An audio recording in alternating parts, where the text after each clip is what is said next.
All right, so there's one false belief that so many people have that I see them doing and buying into and operating from that's really just holding them back, and it's keeping them from really making the progress that they want with their ex. We're going to be talking about this, and we're going to be talking about what you could be doing instead that could be helping you to make a lot of better progress. Stay tuned. Hey there, it's Clay with modernlove.life. Thanks for joining me here again. If you have watched other videos, hello. If this is your first one here, hey, welcome. But there's a common belief that a lot of people have about breakups and getting back together with your ex that's really holding them back. And I've seen this on so many other channels. I've seen this in so many other pieces of advice and stuff like this. I've been at this whole relationship thing for just years and years now.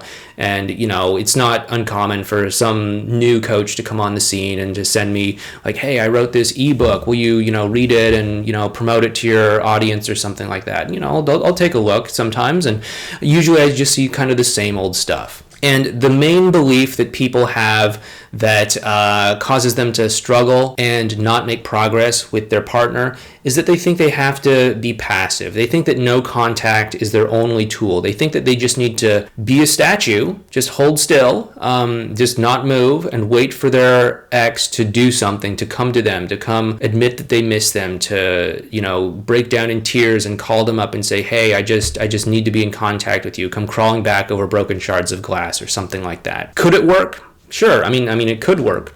It works for some people. I wouldn't say it's going to work 100% of the time. I know you see some of the things out there and it's like, yeah, no contact works 100% of the time. Define work, because I've talked to countless people over the years that are like, yeah, I've been doing no contact for 6 months and nothing's moving the needle here. And it's like 6 months, it's not like they're going to have a sudden change of heart next week and say, hey, it's been 6 months. I'm ready to talk to you now. No. Like you gotta be an active participant in this if you want this to move forward here. I get it. I understand why a lot of people do recommend the whole no contact thing. People are often in damage control mode after a breakup. Hey, I was there. I definitely did something I'm not so proud of. By the way, if you want to hear my whole embarrassing story, you can go ahead and check out this video playlist up here where I'll tell you all of the delightful, wonderful things that I did that weren't so great. But up there, one of those corners, there's going to be a video card that comes out that you can go ahead and check out my story if you want to. You have to be an active participant in this. I've been there, I've done it, I've made all the mistakes, but you have to be willing to be an active participant in this. You can't just be passive through this whole process here. By the way, if you'd like to be an active participant in watching this video, speaking of which, please make sure you hit the thumbs up button for this video right down below. It helps us out with YouTube. It's a free way to support the channel.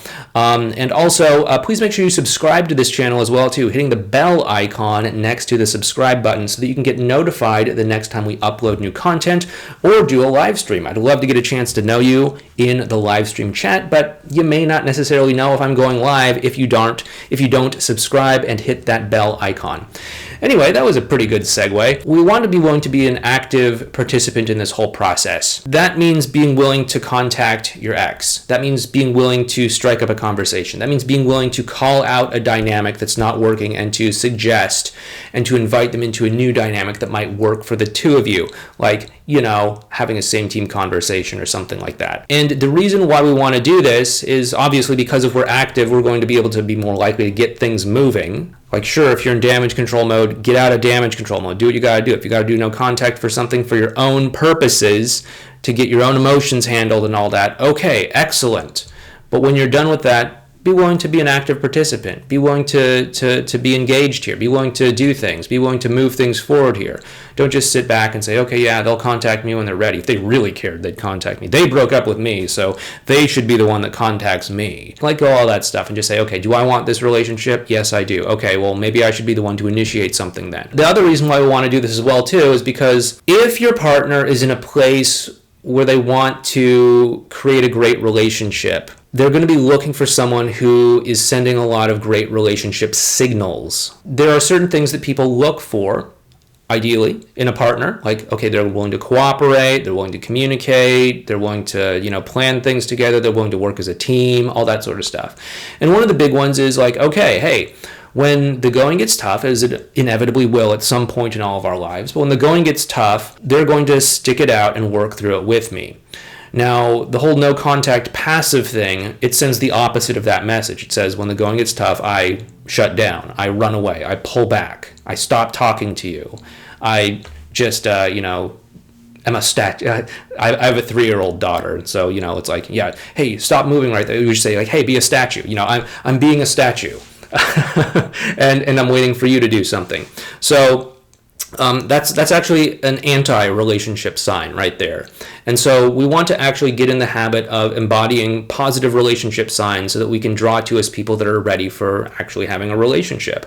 And so being able to work together, turn towards one another, work through our challenges, and work towards something that works for all of us is a great positive relationship sign. Now, of course, this whole process of interacting, building connection, trust, all that sort of stuff, it can be complicated and overwhelming, which is why we put together a special training called the X Solution course. You can find it over at modernlove.life/ESP. There's also a link for it down below in the description box. But this is going to help you to navigate your ex's emotional world and to build a strong emotional connection with them and to, actually create an active, proactive approach here towards dealing with all of this stuff. You can go ahead and find it down below. If you like this video, you'll probably like what we're talking about inside the course. But anyway, go ahead and check it out if you're curious. Sign up if it sounds like a good fit. If not, no worries. We got lots of other videos out there that you can watch for free on YouTube. Anyway, with that being said, take care, and I'll talk to you next time.